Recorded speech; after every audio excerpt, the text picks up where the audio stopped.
We're snorting cap rates and shooting up cash flow here at Deal Junkies.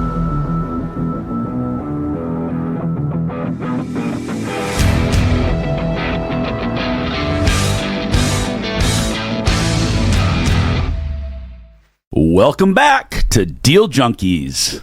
Revision Day. Mike Nuss is in the studio. He's excited. Revision Day. It's job revision day. God, I might be able to sleep going forward. All right, before we talk, we're going to do a little macro update today for you guys. I'm Gabe Johansson here with Trevor Howard, Mike Nuss, and you won't believe it, but Dane McKinney. Special guest. Popped in from his world travels with a mustache. He's looking good. And he's going to tell us what it's like to be all over the world at once. So I like that shirt. It's a cool color blue. It's a good shirt. Yeah, it is a good these are fish too. These are little fish. Ooh. Yeah, not fish. The old guys like it. Yeah, they are. Seriously, It's like it's a little Charlie fish Sheen pattern. shirt. Okay, you're like the Margaritaville guy. Like you're just Jimmy? Yeah, you're just You could I be like on that. rolling around with your guitar. I like that. Enjoying life, having fun. I just gotta learn how to play guitar. But Everybody should aspire to be as wealthy as Dane and just be able to do whatever they want whenever they want. That's doing true. it while I That's can. true. Yesterday we were in Astoria and we had some investors fly in and we're cruising along. We're going to show them our cool projects and all this stuff. And we pull into one project and out on the water, there's a dude standing there in his pants with no shirt on and he's just by himself doing yoga poses. Tai Chi in the water. Tai Chi out on the water. Yeah. And we all just stop for a minute and one of the rich dudes in the car looks over to me and he goes, "That's true wealth."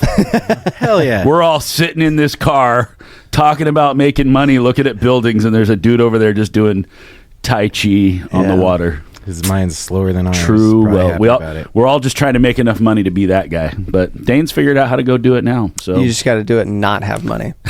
I think that's what he was doing. And then you get back and you're like, oh no, I have to make a lot of money now. Got to pay the cell phone bill. You don't have to have financial freedom to have time freedom. Location freedom. Yeah, time That freedom. helps, yeah. Time flexibility and location freedom. Absolutely. You can is have freedom probably the way without to put it. flexibility, though. Yeah. It's discipline.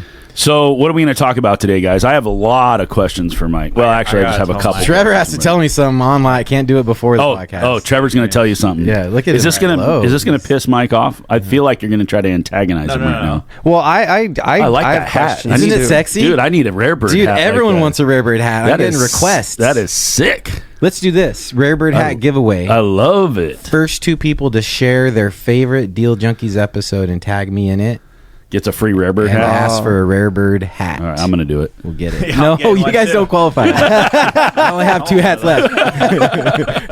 They're sexy, though. Mike. Okay. Wait. Before you start, I just want it to be acknowledged.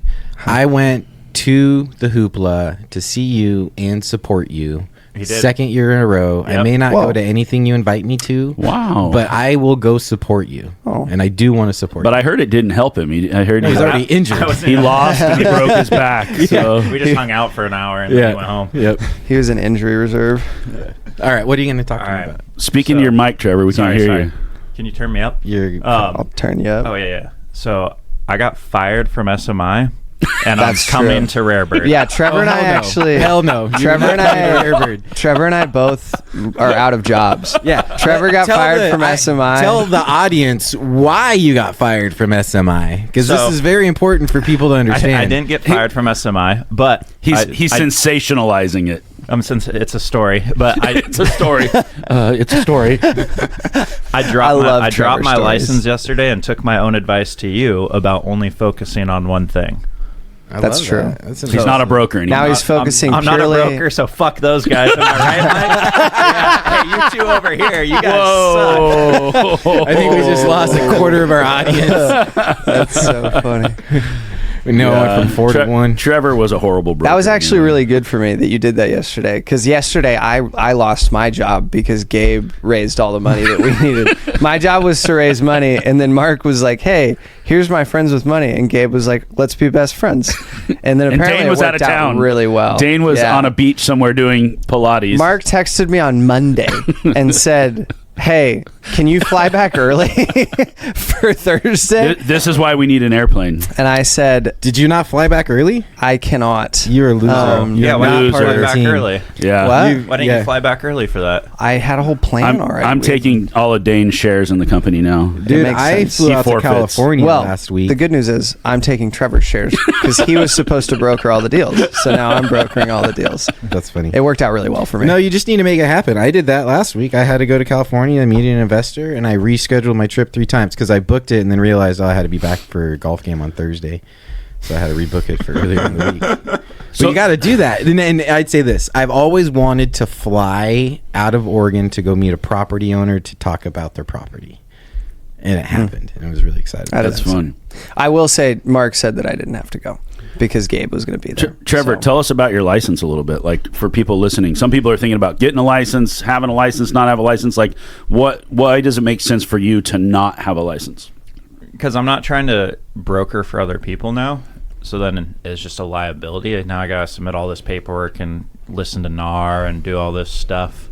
As a distraction. Yeah. So you can't fee broker, but you can still be involved in transactions. I can and still and do you can all the focus same on exact things, investment. buy all the same deals. And You're no longer forced to be part of the real estate mafia known as National Association of Realtors. So Yeah. the unfortunate thing about all that is that the entity in which you buy properties has 2 licensed real estate Still got to brokers. disclose so you it. still have to disclose it and turn all the same paperwork in.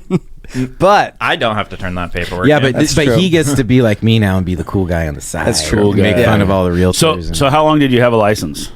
Oh, probably like 5 or 6 years. So Paul, that's how I was making all my income. so Paul had a license for 1 year. Yeah. And retired it. You had a license for 5 years and retired it. Logan had a license for probably 10 plus years and retired it.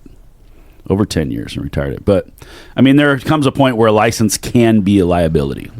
It can be distraction. It can be a first. distraction. Yeah. Yeah. you also write a lot of crazy offers. Me? Yeah. That's why you're No. not coming to Rarebird, because I don't need you to taint my name. That's why you got fired from SMI.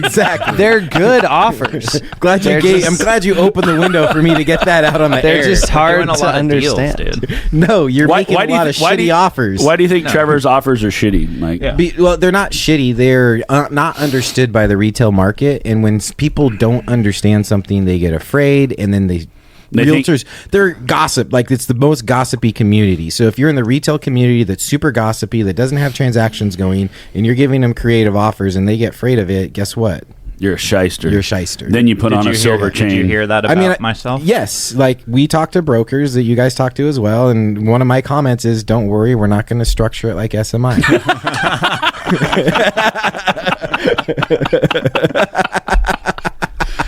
I'm so happy I got that out in the air. I've been wanting to say that. We had 17 residential transactions going at once with one broker from doing that. It's true.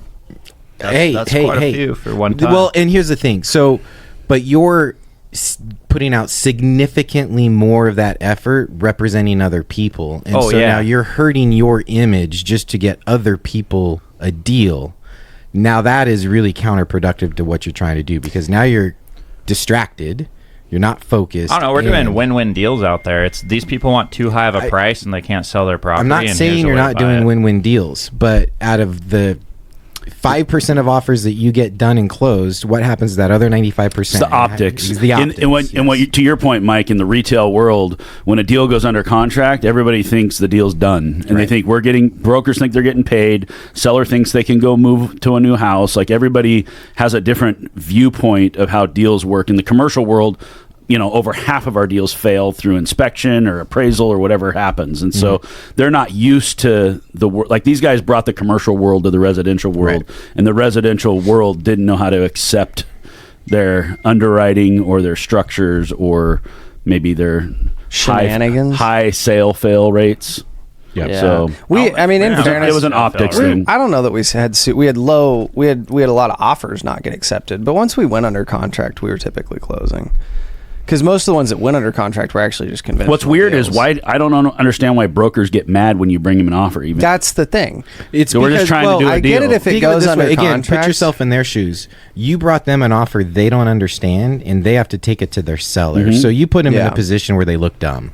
Like Okay. at the gate, That makes sense. they Well, look they bad. put themselves in a position of looking Of dumb being by dumb? not knowing enough. No, So they you put gotta them. teach You know what I mean? You gotta They teach put them. Well, yeah, themselves but in a we'll- position we'll to be talk to them dumb. You about just it. shed light on them being dumb to Yeah. their client. Yeah. That's Well, problematic. So where the problem is the ones that don't ask the questions and tell you like, I don't Yeah. know what that means. If they say I don't know what that means, you're like, Yeah. oh, no worries. This is how it works. Here's what you can read about. Here's who you can ask. Again, let's ask go to this. the community. Very prideful, egotistical community. Are these the people that to just vulnerably say, I don't understand, can you educate me? No, that's not the ethos of this community. That's why I left those people. Boy, I might get fired. Like, so this community is going to But that's not Trevor's fault. So, Mike, No. you talked. I mean, you can see this from a mile away. Yeah. Tell me what you do differently to avoid the pitfall that Trevor fell into. fucking, I don't represent other buyers that I don't care about. You just represent yourself. Your brokers represent exactly. Rarebird. So I do not put myself in a position where someone else's decision could potentially look poorly Make you on look me. bad. Yeah. Trevor cares about all our buyers. First We just of made a all. bunch of people money. Yeah, I'm Second sure of you all, care about them, but they don't.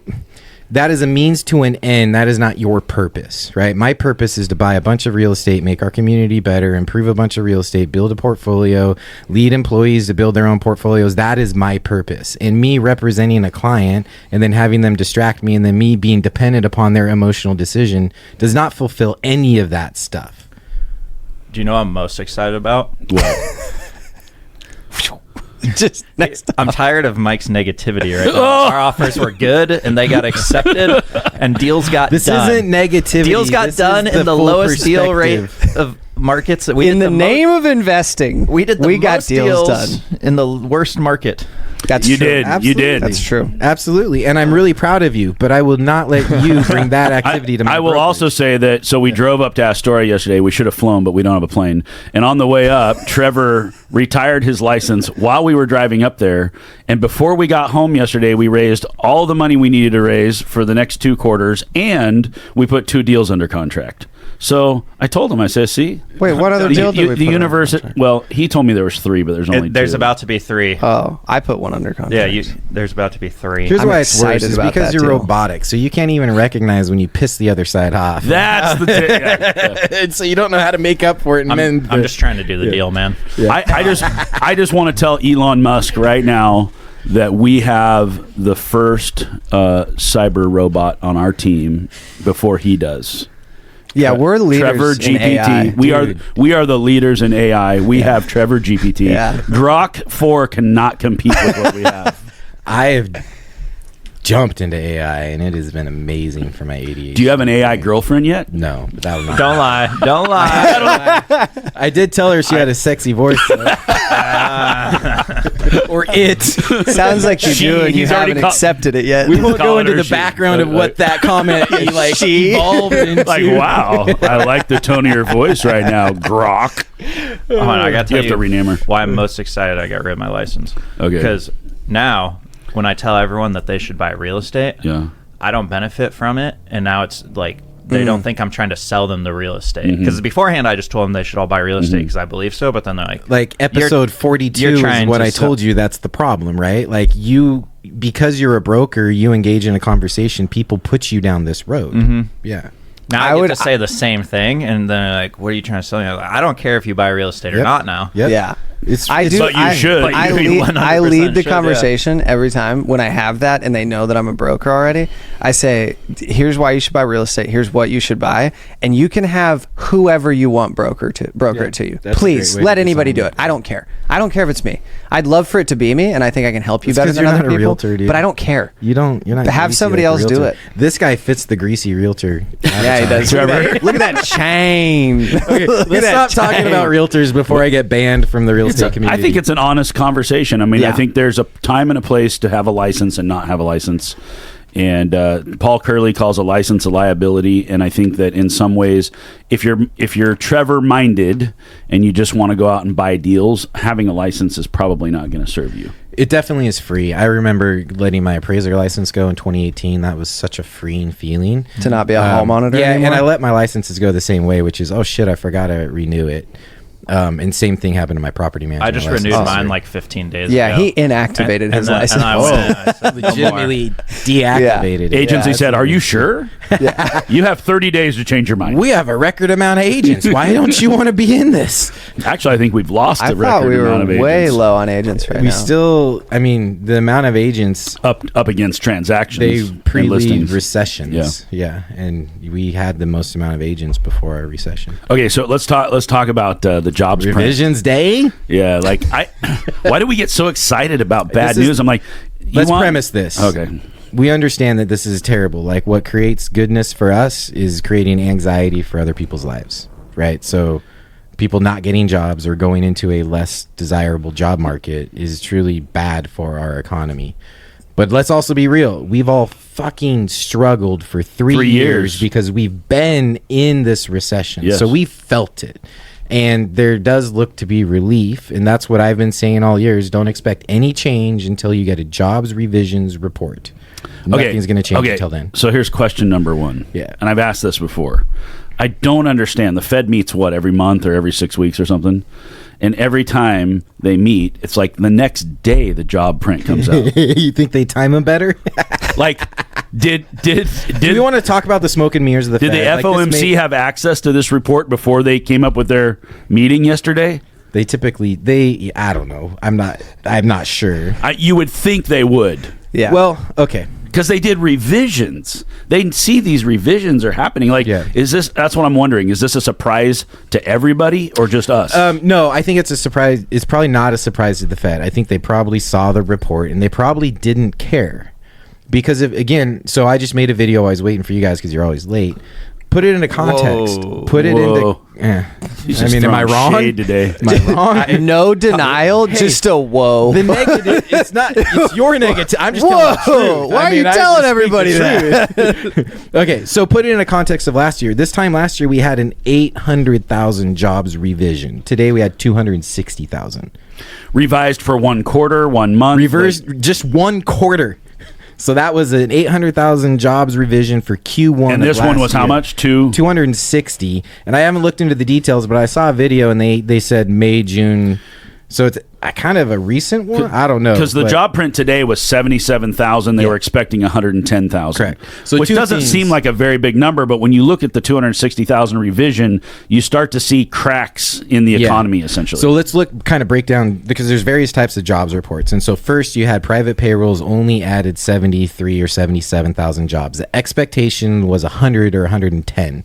So we didn't meet expectations. Okay, great. Not great, but so now the market is expecting this. It didn't produce. So now immediately you get a reallocation of money, at least a thought process because of that. And then at the same time, we had the jobs revision report. And so immediately now bond demand money is flown into bonds. So money is getting allocated to bonds. And you can see the last time I looked, Dow was down about 1%.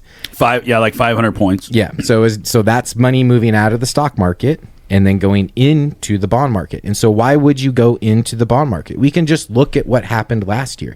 Jobs revisions came out, money flew into the bond market 30 to 45 days before the Fed meeting. Rates went down. Yeah. The Fed made their decision. Rates ticked up a little bit just because we over-allocate, right? So we over-allocated into bonds. They made their decision. Some of that moved back out of bonds. And then we stayed there until the Trump trade started. So the market started to price in the Fed was going to drop. Yeah. But when they did, they didn't drop either as fast as they expected them to, or they expected more dovish language in their meeting reports when the minutes came out. So it's like the market's thinking they like swing wildly to like, oh, this is going all the way. Yeah. And they overreact, and then they sort of correct it back. Correct. So this is Paul keeps telling me, hey, we got prime's got to go down. Prime's got to go down. This is what Trump is talking about all the time. So everybody's talking about they have to lower the rate. And I keep telling Paul, but last time they lowered the rate, the 10-year went up. Like, I mean, it did not do what we needed it to do. Like, because of expectations. It had nothing to do with the rate change. It had to do with the expectations were already baked in. And then it's just, okay, now the event's done, so money moves. Okay, well, but we expected...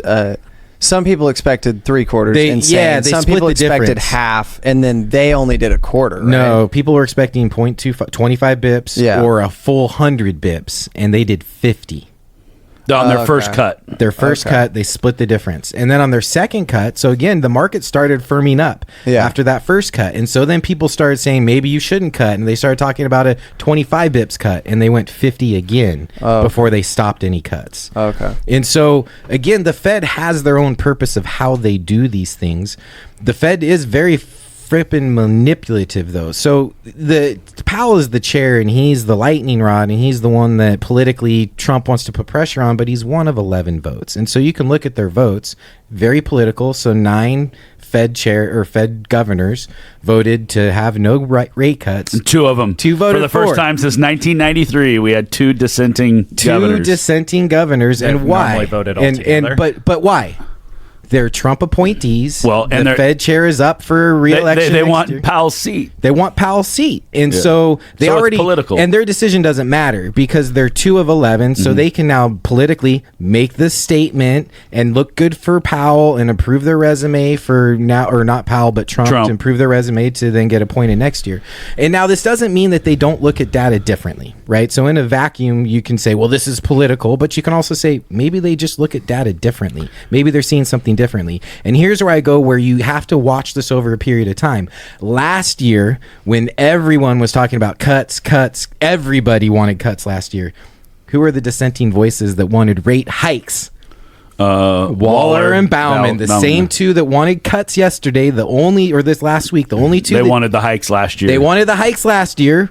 They're as political as it gets. Those 2 are looking for a seat, and but if those 2, okay, so if you say that those 2 are political as it gets, doesn't that mean all of them? That's why you have a panel of 11. That is exactly why you have 11 voters. And the whole idea is you're going to have bias on the edges, and you hope that it boils down. Okay, so there's a battle between Trump and Powell. And here's how the Fed manipulates it. They choose who gets in front of the media. Right? Okay, well, are we going to put Waller out there last year and talk about rate hikes because the market is expecting a rate cut too much and they want to, so they can choose. They're steering the market through propaganda. Through the people that they choose to allow talk. So they can't just all go out independently and talk to whoever they want to. Somebody selects, you go talk. Well, no, they get interviewed, right? So CNBC interviews this, but it's really peculiar if you watch these things. Who's talking when? And I did this a lot, talked like this about this last fall, which was watch the voices. Who is this? But what does this person say? Yes, this Waller, and I've called Waller out multiple times last year because he's increased rates, and then when the market's going down and people are. I point to, but they had Waller talk, and that's this one guy. So do you think that they do that to sway like the average Joe, or do you think they're doing that to sway like the people that are actually investing in bonds? I think the bond market is more smart than... That's what I'm saying. Like, they're not changing sentiment for the people investing in the bond market. That's the thing is everyone has access to the bond market. Yeah, but I mean, the biggest players so I'm just saying this because if you believe the Fed is political, this is how they do it. Yeah. No, I do. Yeah. I want to know the incentive behind it.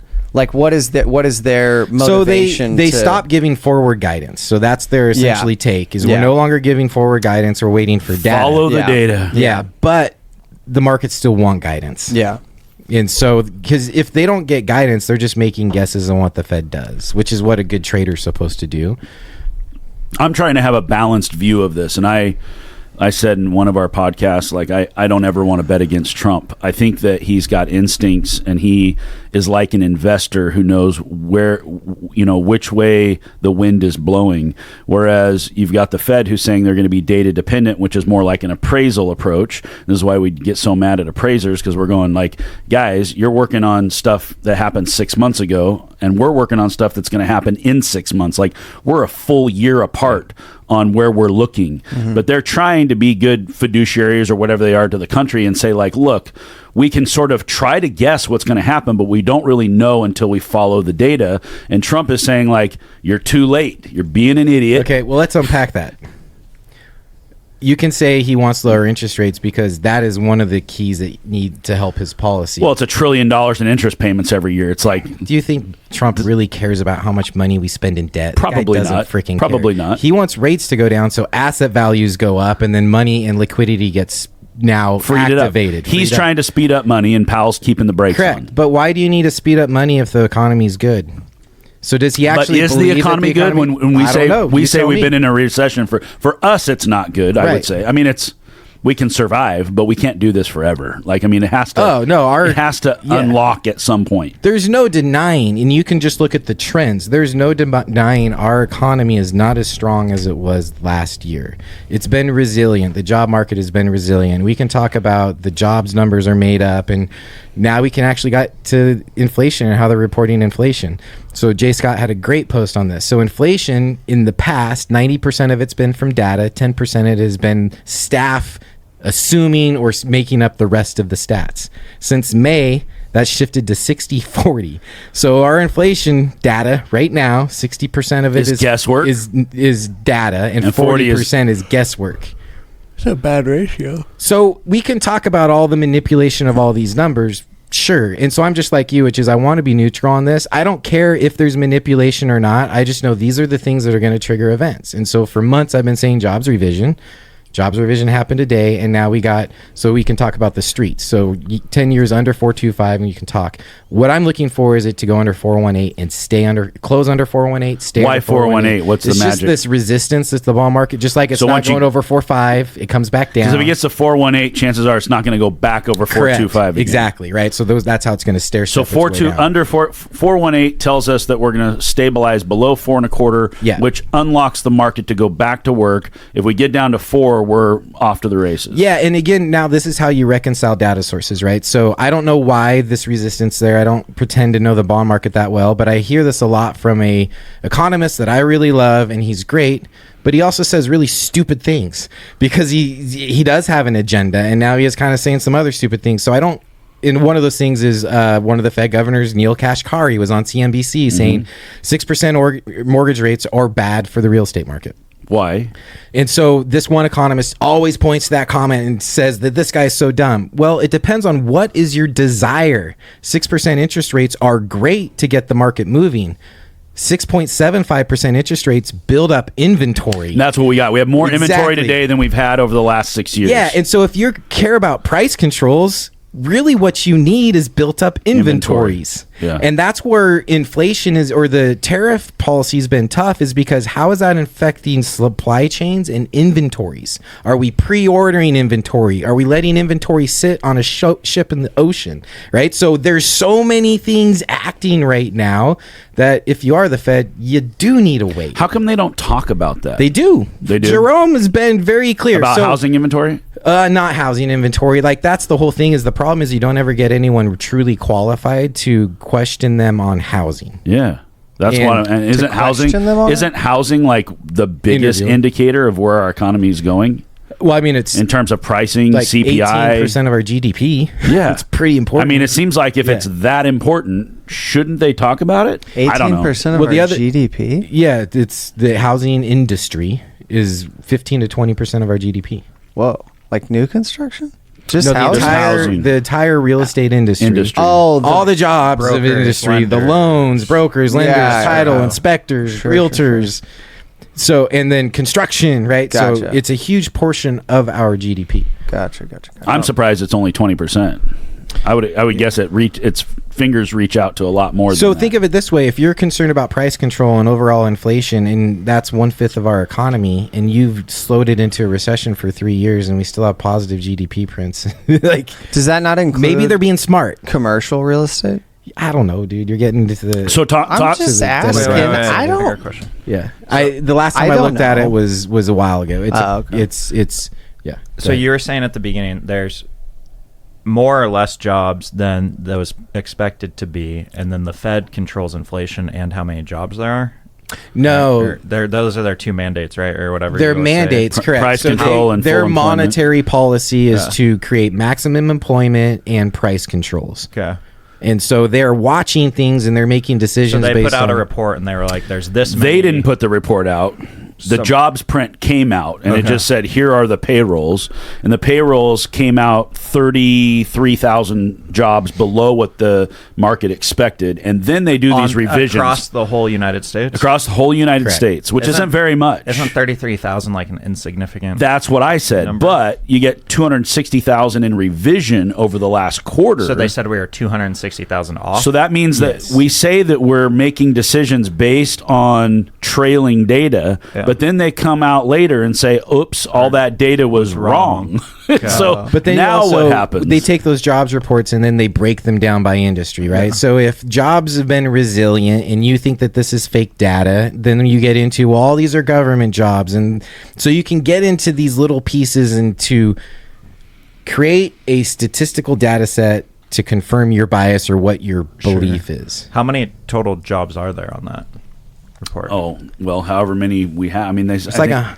I mean, there's 400 they said that we're at like 63% is the number of employment right now Based on population? Based on population. Oh. And that's the lowest number we've had since like middle of 22 or 21, something like that. Yeah. It's 0.001%. So when Powell... Wait, so isn't this irrelevant then? Or- Well, what we're trying to do... It's expectations, right? And so again, that's why I brought up last year in context of 800,000 versus 260,000, right?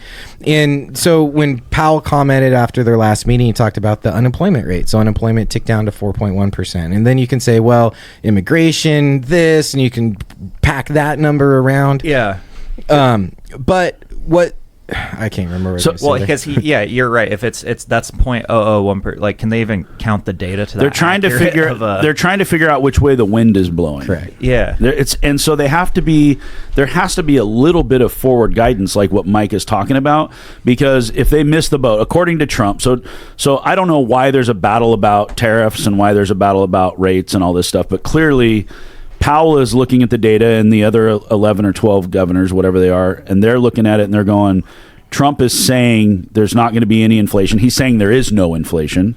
The Fed is saying, yes, there is. It's 2.6, 2.7. It's higher than we want it to be. Mm-hmm. They're saying, well, tariffs, we have to wait because we don't know. We think tariffs are going to be inflationary. Trump is saying tariffs are not going to be inflationary. So here's how you unpack all that. Look at the corporate profits level. And so we can bring up the car market as an example, right? So inflation is going to happen if those taxes, those tariffs can be passed on to the consumer. Which won't they always at some level? No. Our freaking car market, like Ford lost almost $1 billion. Yeah, okay, so they're eating it. So they're eating the cost. So this is hurting big and so corporations. there's a whole bunch of so think of it this way. Tariffs are paid at the imports, right? At the port. But there's a whole chain of people that are involved in that. Yes. There's the producer in the other country. There's our company that's importing them.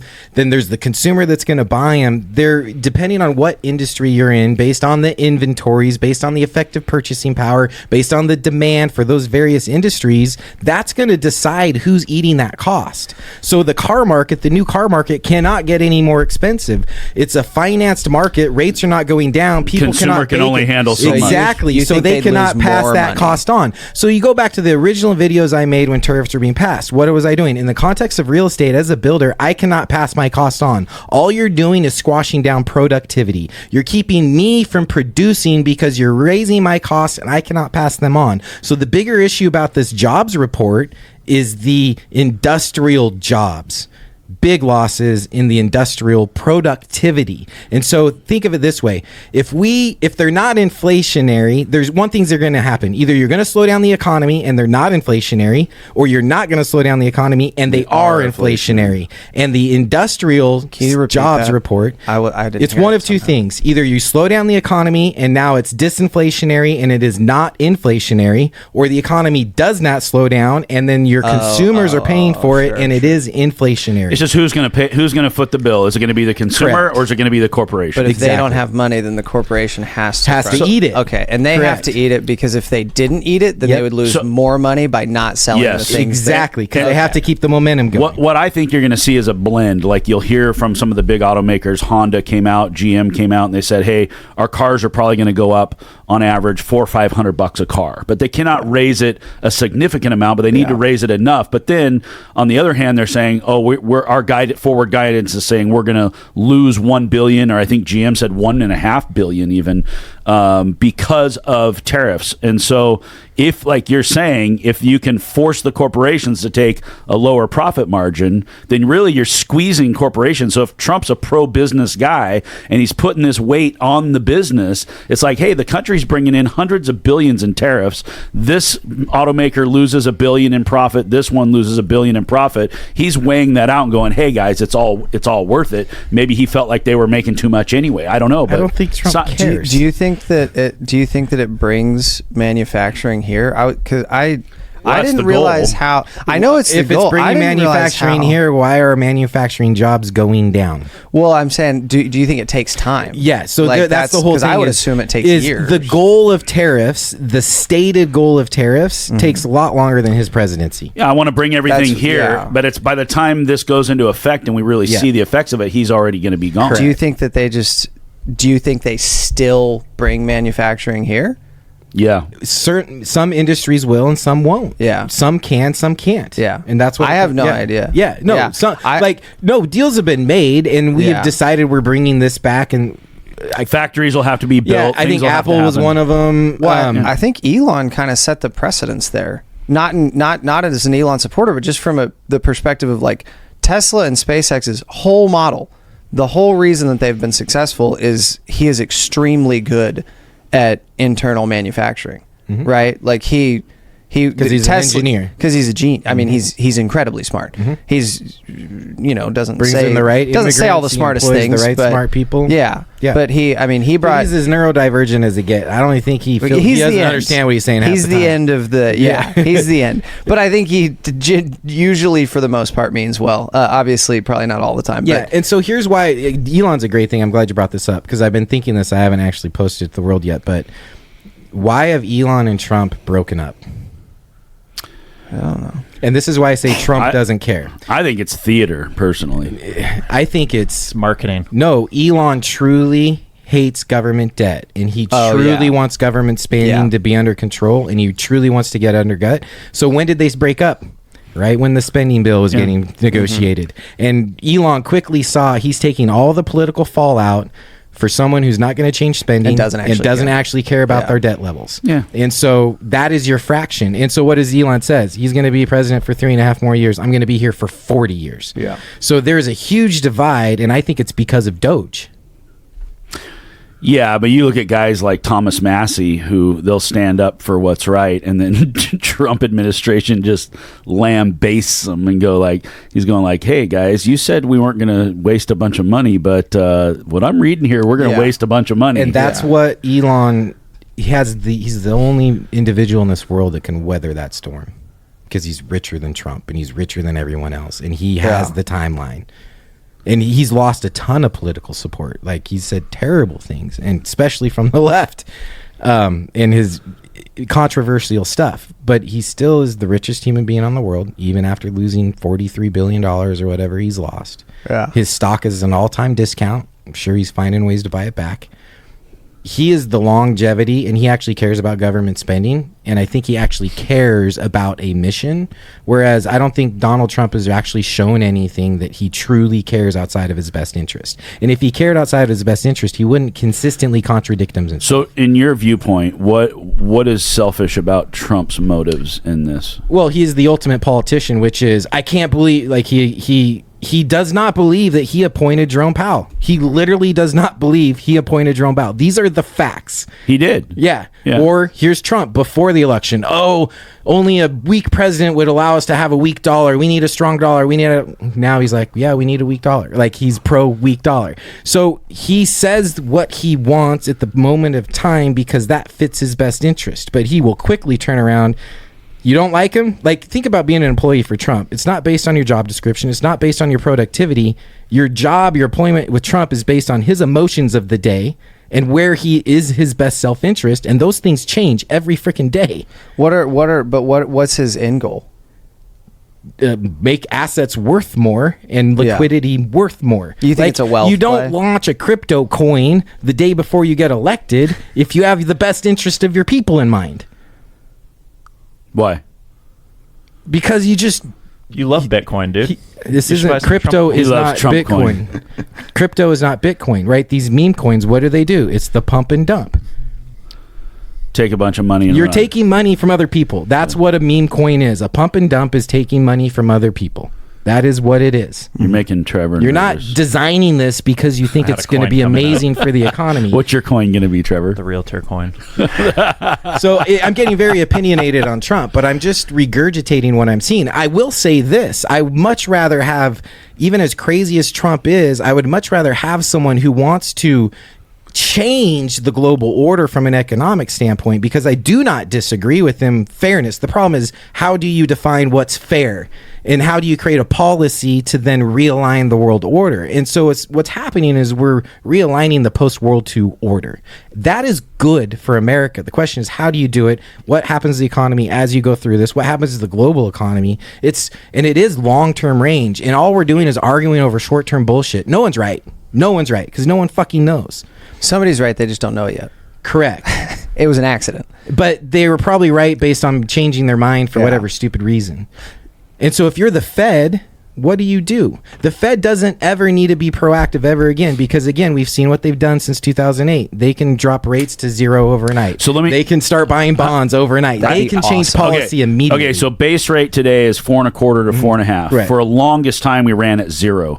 Do you feel like you feel like the Fed is in a better position today, having 4.25 to 4.5 to work with, than all the Gunpowder. years we ran at 0? Absolutely. And nobody was bitching about 0%. I mean, Why would you? we had there was no safety net. Yeah, you guys got so lucky. I wish I was there for that. I was like 5 years old. The only safety net was their bond buying operations. Oh. That was the We just had 0% a couple years ago. What are you talking about? I know. He got started right after that. You just missed it. I got You licensed. started at the I got best time. licensed 16 days before interest rates were. Dane, you're so We're- much we're better. raised. because That's you good. didn't That's experience Oh, good for I you. know. You're not I know. tainted by fakeness. No, the moment that they drop, I'm gonna be like, "Whoa, this is easy. Yeah. This is so awesome." Like, It gets holy hard. It gets harder smokes. in different ways. Yeah. So now, as a seller, and here's what's really interesting. Go ahead. Sorry. I have a question for you. So when we were in some other country, we were talking to some other guy over there. Oh, Turkey. What- Turkey, yeah, Istanbul, yeah. They were telling us about they were getting paid to take out loans. Negative They interest had rate. negative interest rates. Yeah. How like why would that ever happen? Like, yeah, they talked about it in the U.S. Japan did it. Germany did it. Istanbul apparently So did it. negative interest, and Trump wanted Powell to go negative So, like, early in COVID. why would they Because do you're that? penalizing savers. Yeah. And you 'Cause they want money in the economy. transacting? Yes, they're Okay. saying you cannot hold this on the sidelines. We're going to penalize you for holding it on the sidelines. And who's paying that though? Banks. They're forcing banks to pay. Yeah. Okay. Yeah. Seems like a really bad. That would be awesome to borrow money and get paid to borrow it. When did Japan do that? 80s? Well, you'd have to be No, a bank. they just did this in. But that's the bank COVID. rate. That's just the rate between the banks. That's all it is. But what that does is that then affects the yield curve, which then gives us lower bond yields and then gives us lower mortgage rates and car loans and credit card loans because there's more money. Wait, in that's the bank rate or the Fed to the bank's rate? the Fed to the bank. overnight. okay. Overnight. Yeah, the lending. overnight yeah. rate, Yeah. yeah. From the The Fed. central bank's rate. Yeah. So go ahead. They were paying people to take out loans, correct? That's what I No, was telling no, us. that Yeah. is not what it. No. They were like literally. Dan, you tell. I mean, me. banks, right? Would that not be the case? Yeah, he was. If a bank's taking These out people were borrowing money and then being paid to borrow the money, right? That's what they were saying. So you're going to go get a real estate loan, and instead of paying a fee to the broker's paying a fee to you? Yeah. No, dude. That's not how it worked. Maybe there was some What did the incentive guy- and you Yeah. got a check if you got this loan There was or a some- rebate if you got a car loan. Like there's ways to incentivize borrowing. You might but- be talking about Egypt, but that was crazy. So we had some guys from Egypt there that were doing.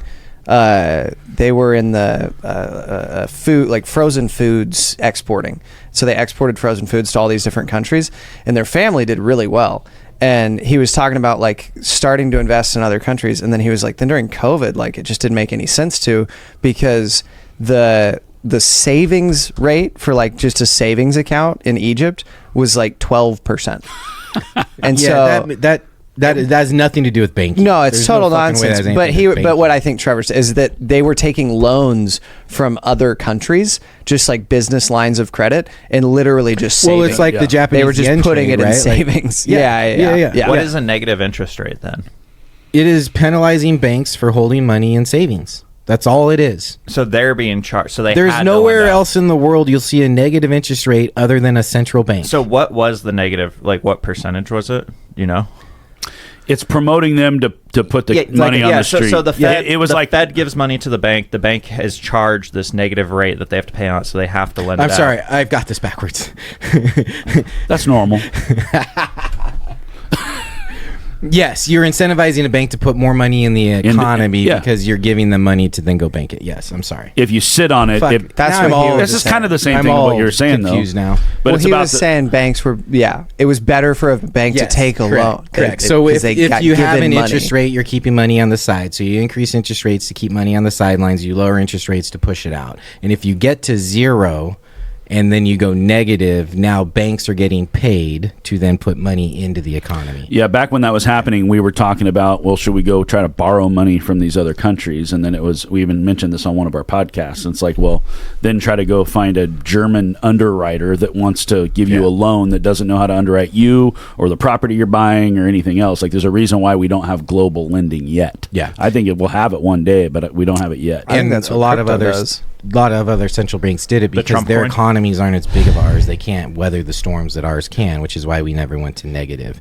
And negative creates a very adverse effect. So think of all the real estate that was bought not by fundamentals, but because money was cheap. Do you want our banks to start giving out loans not because the fundamentals are good for the loans, but because They're they forced. get paid to do Yeah. it? Yeah. So If they give it to me, then yes.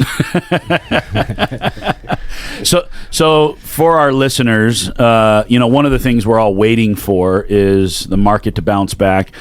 I've announced in the last couple of weeks, I'm saying this is the best buyer's market in commercial real estate that I've seen in my career. That will eventually come to an end. So like what Dana's saying, like, oh, yay, one day rates are going to go run down and this is going to seem easy. Then he's not going to buy a deal. Yeah, it's going to be harder for us to buy deals. So for those of you listening, this is the time to buy. Like if you were going to ever try, I'm not smart enough to time the market. I don't even try. I'm always trying to buy in every single market. But I would say that if you were trying to time the market, you better be buying right now or you're going to find out that you're also not smart enough to time the market. For the record, the reason it was so bad when I started was not because rates were rising. It was because rates were rising. And that sounds stupid, but it's that it was shifting. And nobody knew where it was going to go. Stabilized. Yeah. It's the time that sucks isn't when rates are high or good when rates are low. It's the time that sucks is when it's moving. Think about the psychology of that, though. We have rates go up month over month over month when the Fed was doing that. And then everybody's going, well, I can't buy anything because I don't know where it's going to stop. And in 5 years or 10 years when my loan matures, I may have to refinance at a much higher rate. Yeah. We have the same exact risk today. All the time. We have it all the time. It never goes away. It never changes. Yeah, the risk increases or decreases based on your ability to predict. And so we forgot that rates can go up and down because they stayed so artificially low for so long. Everybody just came to the belief that rates were never going to go up. We were never going to have inflation. You'll never have a problem getting out of that loan. Yeah. So then all of a sudden it's like, oh, oops, we forgot rates can go up. And they still can today, even though we're going down right now in 5 years or 10 years when our loans turn out. I don't know if mortgage rates went down today, but bond yields they're going to have to at some point. Bond yields went down. So at some point, if you're going to have to look at your long-term play here, I think the bigger risk, instead of looking at where interest rates are going to go, I think you look at where rents are going to go. Where's your income on your property? Where are expenses going to go? Like if I don't have my rents going up every year and I don't have my expenses going stable, right? 3 years we've had rents basically go flat and expenses have gone through the roof. Like it just squeezed all of the property owners. And that was a much bigger problem than high rates. Then you get the high rates on top of it. It exacerbates, and now you have a perfect storm where the property's not performing as well as it did before, and we have to refinance at these higher rates, which gives you a different debt cover and you can't borrow as much. And so you can get rid of one of those things, but you still need to be focused on where can we take the income of this property. Right? I mean, that's just the basic fundamentals. And if we can operate a property and we have a good enough business plan to where we feel like, yes, we can move the NOI on this property, a conservative forecast is we can hit a certain number, even if the rates go up, we're going to be okay. Right? For the record, that's the whole point of a commercial real estate loan. We talked about this like 2 years ago when we first started the podcast, the whole point of a commercial real estate loan is to create value. The point is that the person who is purchasing the property is actually creating value, not just buying it because money's cheap. And that's what you were talking about, is like everybody, how many deals were bought just because money was cheap? And it's like, no, the inflationary thing was that so many deals were bought because money was cheap. And then there's all these dollars that shouldn't actually exist that are in the market because nobody was creating value. And the people that were underwriting the properties, there's nothing in place to say, wait, hang on a second. We shouldn't be giving loans in this amount, because what if literally anything happens? And then it happened, right? And 2 years later, people are losing money, cash in refinances, selling at a loss, short sales. Like, we're seeing that now. But the whole point of a commercial loan is what you're talking about, where it's, I'm going to buy this property on the expectation that I can double the NOI, or I can at least increase it by 50%, 25%. And you're doing that by improving the property. And so over time, if you have actually good landlords, which I think is all of our goals in here, because being a good landlord pays off, right? We wouldn't do it if there was no financial incentive. Obviously there is, but that's the point of the loan, is when you're underwriting a property, we're not buying deals and just saying, hey, this is a super good place to park a lot of money. I'd love to just sit some money in here. We don't have money like that, right? We're trying to create money. And when rates are stable and rates aren't super low, and cap rates are going to stay the same, the only way you create money is by actually creating value. And that's what we're trying to do. We don't, and that's why we can buy deals right now, is we're saying, holy smokes, we're value if add. We get this at a real, at the real price, at the real current price, based on the value that this landlord has created, which is not enough. And then we can come in and, capture that alpha, right? It's like, that's why we can buy deals right now. And this is why nobody likes Trevor's deals, his offers, because he underwrites and makes an offer for what the property's actually worth. Well, you guys have never lost, and this is why the word yield is such a good word. You've never lost the sight of you're trying to create yield. Yeah. And then you want your yield to be in excess of your debt cost. At some point in time between 2019 and 2022, the desire to create yield, or the understanding that you need to create yield, went away. Yeah. Yes. I think that, I agree. I think a lot of people conflate what delta is with alpha, and delta is just the difference in the return you're getting and the rate you have on the property, but alpha is the difference between the value of the property and how much you can make it worth, right? And so when the market sees the value of a property, you're literally creating value, and that's the alpha, right? Like, that's the yield you're referring to, whereas delta is just a spread. That's like our delta. Alpha is our money printer. Alpha is our money printer. Yeah, the alpha is equity the that money you printer, create. where you can see the value that the market cannot. Yeah. Right. Well, and here's the thing: is when, even if you're not focused on yield, if you're just storing capital in real estate, and expenses are staying relatively normal and income is going up, so rents are going up at 3% and expenses are going up at 1%, you're creating yield year after year after year after year. And what happened was people stopped ignoring or seeing yield, started ignoring yield, and then lost the ability to increase net operating income. Yeah. But I think that to that point, the 3% increase in rent and the 1% increase in expenses, that is awesome. That's not the operator doing that, though. No, that's the market. That's the market being strong. Correct. And I mean, Warren Buffett, my favorite line out of Warren Buffett in every single one of his letters to the shareholders is, I have done a pretty good job at what I do, but most of my career has just been riding the tailwind of the American economy. And that's what's great about real estate, is you don't necessarily have to create more value. You can have income go up at 3% and expenses go up at 3%, and you create more income because expenses is a smaller number than income. Sometimes. Well, in Oregon, it almost always is. There's other states where that might not be the case. Yeah. So, I mean, that's kind of what all boys do. So where do we go from here? I mean, what should we be doing with this information? And so again, go to the bond market. I always go to the 10-year because it's just smart money. You don't want a short term. Like the 1 to 2 years, just showing the angst for the 1 to 2 year period of time, and that's probably going up in value more now, and yields going going down more because the uncertainty is in the 1 to 2 year period of time given a recession, right? But the 10 years looking out on a longer term. So, and this is how it works, right? So we've been hovering around 4.5, never got around 4.5. We've got just under 4.45, around the 4.4. Today it was at 4.38 to 4.4 all day long until guess what? Until the revision report came out and it went from 4.4 to 4.22. Or 4.4 to 4.25. It moved around the 4.25, and now we're at 4.22. We're trending down 4.25 to 4, and we've leveled at the 4.22. Is the market overreacting, or do you think? No, I think this is probably it's saying, hey, we're getting down to a point. It's not ready to really make a decision and get underneath a threshold. But you think this will stabilize us below 4.25, maybe? Yeah, and even if we go back, say, a year. The only time we got under 4.25 was Liberation Day. The only time in the past. And then it year. went right back up. Yeah. If you go, or that was year to date. Excuse me. The only time getting under 4.18 prior in the past year was when the rate cuts, when we saw the jobs revision from last August, and then we got down under 3.75 for a period of time. But then once we saw that Trump was going to get reelected, it went up. To 4.2 to 4.5. So isn't it interesting that like Trump wants the rates to go lower, but he's actually the cause of them right now being higher?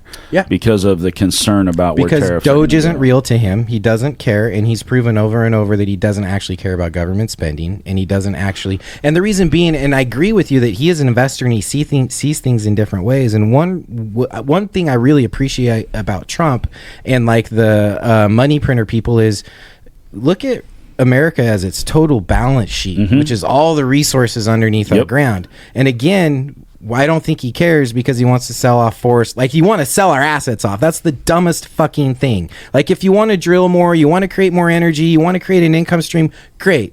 But don't sell off our buildings. Don't sell off our forest. Actually have a plan of the assets that you're going to sell. And we just so our golf course, Creekside fucking golf course.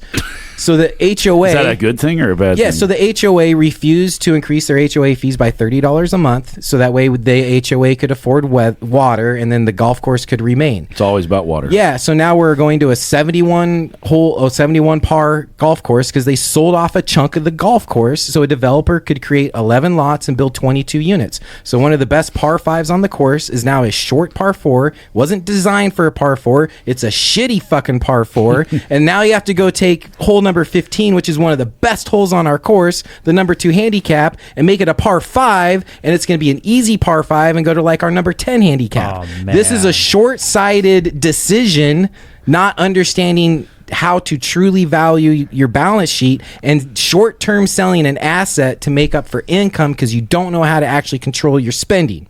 They should just tear that whole thing down and put apartments Fuck there. that. Creekside's amazing. Golf I love sucks. Creekside. Golf does suck. Just put up a few pickleball courts and build a bunch of houses around it. Yeah. Build a compound. Well, Trevor and wants so to build then a what do you do compound. for that golf course community? So people literally, well, I don't want to join because I'm really concerned about whether it's even going to be here. And if you look at how it's platted, It's been going on for years. All those golf holes are roads. They're all lots. Yeah. Like, this is all platted. It was to be always, developed. it's always been in the plan. Yeah. So, like, having an understanding of your assets, your income to debt ratio, like, all of this stuff matters. But if you look out over a long period of time, the actions will tell you. So you're saying the billionaire owner of Creekside, who's also a real estate developer, doesn't know how to allocate his assets because he gave you a shitty hole on your golf course? Larry owns No, the that HOA. Larry? No, the golf course had to make a decision because the HOA Didn't. put them in a position where now you have to make Which that is decision. pretty interesting when you think about it from the standpoint of that HOA and the people that live there, is Yeah. the value of their houses. Decreasing the value of the house. Is if that golf course goes away, every one of those houses drops 25% in value. I just got to give a shout out to Danny. We have the best manager ever.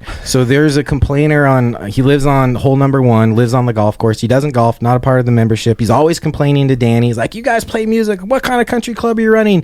And there's even one guy that walks down the course barefoot. Yeah. It's John Daly. That's so funny. Well, I'm the barefoot guy out there.